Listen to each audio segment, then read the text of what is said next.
Hello，新浪娱乐的网友们，大家好，我是演员白鹿，在《唐宫奇案之轻雾风鸣》中饰演李佩仪。那今天我们的《唐宫奇案之轻雾风鸣》正好也开播了，所以今天有没有带着李佩仪的影子来参加微博之夜？今天就是带着巨轩来的，主要是那把扇子。其实我准备了2把，想着坐在内场，就是到时候可以把那个扇子挡着，然后我追剧啥的。但后来觉得有点浮夸，就没带进去。所以自己是带着巨轩的任务来的，因为正好是今天啊，特别巧，沾微博的喜气。现在有安利成功给哪些艺人朋友了吗？今天就是我也有一些亲友团都帮我包场了，非常感谢各位啊！这个恩情我不会忘的，将来都会还给大家。那我们也大开脑洞想一下，如果让李佩仪今天负责我们微博之夜场内的某一项活动工作，觉得她的性格呀，她的技能最适合哪些工作？保安。不是，是这样的，是我在拍的时候，我的粉丝就说我是那个大唐保安，做的是这个工作。对，不放过任何一个可疑人。因为李佩仪保护能力特别强，保护别人，能文能武。正好大家也说李佩仪是武力值拉满的六边形战士，所以也想请那个露露先给我们介绍一下，在你眼里她是一个怎样的角色？李佩仪是一个非常酷飒，她用她自己的话形容她自己是，她有一些乖张。我觉得他有一点疯吧，他的师傅一直叫他小疯子，小疯子。他有的时候会为了寻求一个真相或者寻求一个公道，会比如说以身试毒，或者说以身试险，就是一个他是不在乎自己性命的人，他一定要找到那个公平公正的那个评判。对，还有就是为他家沉冤昭雪吧。当时自己会被他身上哪一个部分所特别吸引吗？我觉得他非常敢爱敢恨，也敢做敢当。他的敢是我很欣赏的一部分，就是我也希望，虽然我不能，但是我希望我可以就是吸一吸他的这种能量，这方面的胆量，未来去勇敢的做我自己。就是一个很酷飒的一个女性。是的。那据说为了这个角色也做了很多武打方面的训练。到今天回头来看，有没有哪些打戏或者哪个招式还深深的刻在脑海里？其实我后来看片的时候才意识到，好像有这么多打戏，因为当时可能那段时间也是确实比较忙，那个时候又春晚，然后又百越剧宣，就没有意识到哇，原来拍了这么多打戏，就没有那个时间静下来去想细想这个事情。后来我看片，我说哇，原来有这么多打戏，然后都给我剪得很好，看上去很厉害的样子。其实因为当时我们五指是完全是会拍 demo， 然后就是会分得很细，而且现场进度也会拿到那颗他想要的我表现出来的镜头。武术指导他本身对于打戏的要求就比较高一些。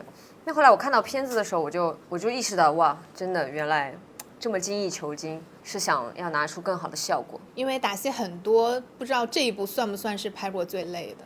还好吧，现在累可能是因为现在上年纪了，可能头2年拍的也挺多的。刚刚忘说了，我印象最深刻的一场，我不知道你有没有看到，在预告片里有一个红色的竹林，就是夜晚打了那些红色的灯，那个也是拍了好几个晚上，所以我印象会比较深刻一些。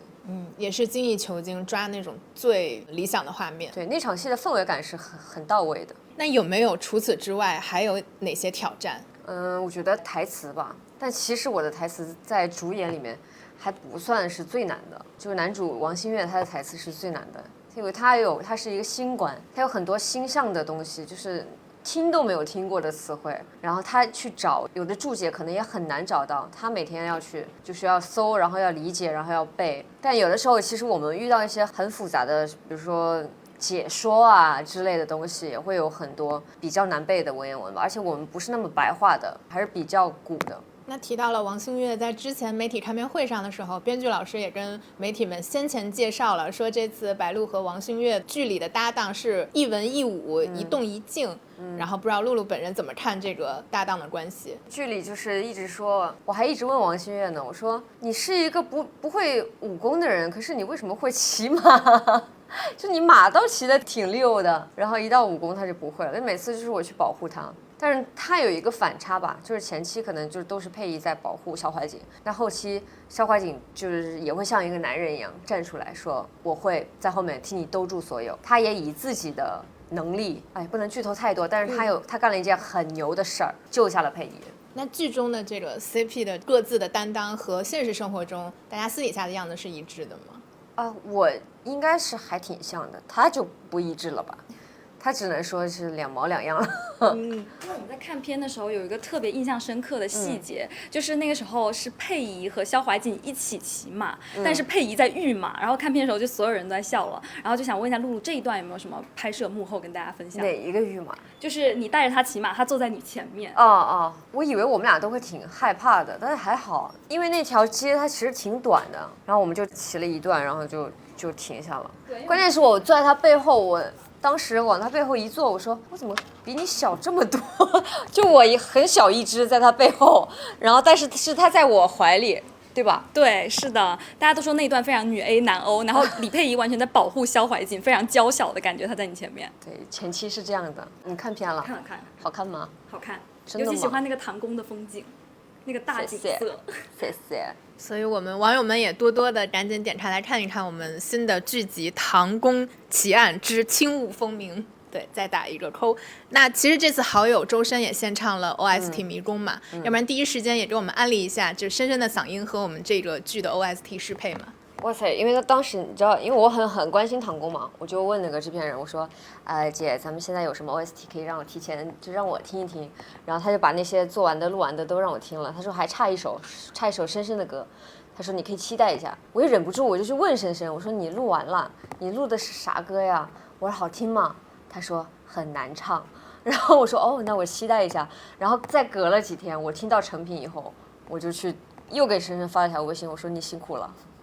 因为那首歌真的很难唱，但是那首歌让我听到了，就是和以往，因为我们已经合作第5次了，已经前面有4首歌了，和那4首歌都不太一样的深深，就它变得很浑厚声音。我觉得那首《迷宫》你要仔细看那个词儿，那词儿写的就是李佩仪。如果到时候我们同步追剧，配上剧再去听那首歌的话，会感触更深。就那首歌我真的觉得就本来就写得很好，词儿写得很好，然后最后有我们最厉害的深深加持。那其实露露自己也献唱了 OST 嘛，献唱了一首叫《星落花火》。对，那如果分别推荐2首歌给网友们安利一下，会怎么推荐？就是大家想要听到更浑厚声音的周深，更不一样的周深，就去听《迷宫》；然后想要听到不那么夹的白鹿，就去听《星落花火》。因为他们都说我这次唱歌没有以前夹了，所以追我们唐宫不仅能有好看的剧集，还有非常经典的音乐能陪伴大家。对，我觉得唐宫的 OST 真的这次做的都很好听。对，快追起来！好，那综艺方面我们还想聊一下《奔跑吧》，因为我们回顾去年的很多榜单，《奔跑吧》一直都是大盘的第1名。然后所以想问一下，这档综艺做到现在对露露来说意味着什么？家人还有陪伴。就每年就都不用过问，就知道啊，我们3月份要开始留档期了，然后9月份、10月份要开始录特别篇了。比如说在某个活动上见到深深，或者见到程程，见到雨琦，就是说，我们什么几月见啊，跨年见啊，就是大家都已经默认这个时间我们会相见，因为我们知道我们会重聚。因为其实已经走了很多地方了，录了很多季，但如果今天就不做任何限制的话，还有哪些事儿想跟跑男的兄弟姐妹们一起做的吗？我前段时间其实刷到弟那个综艺，因为后面我也去录了，我刷到他们去蹦极。其实蹦极这个事情我是一直想干的，但是我觉得我可能自己可能会在上面纠结很久，但我看到他们是2个人一起跳的，我觉得如果这个事情是跟跑男的家人一起干的话，我会很乐意去做这个事情，觉得很有意义。也呼唤一下姚导把这个建议赶紧采纳一下。可以。那我们也想问一下，目前来看这个新春佳节会怎么过？在北京过呀，有几天的假期，打算出去玩一下。那对于白鹿来说，2026年就如果设置一个关键词，它会是怎样的一年？我觉得缓冲，就是可能前面的脚步一直很快。然后包括去年其实半年播了3部剧，我其实自己可能在那个节奏当中也是适应下来了，但是其实是有一些吃力的。然后我就觉得，因为今年我说上半年我也不拍，然后我有一点自己的事情想干，我就放慢一点脚步吧，然后自己抓一些别的生活经验，我以后可以更好的拿到戏里，对，去充实一下自己。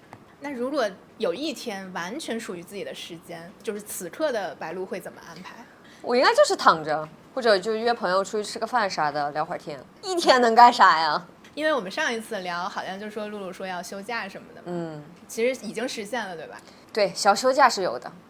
大休假的话不太现实。就劳逸结合嘛。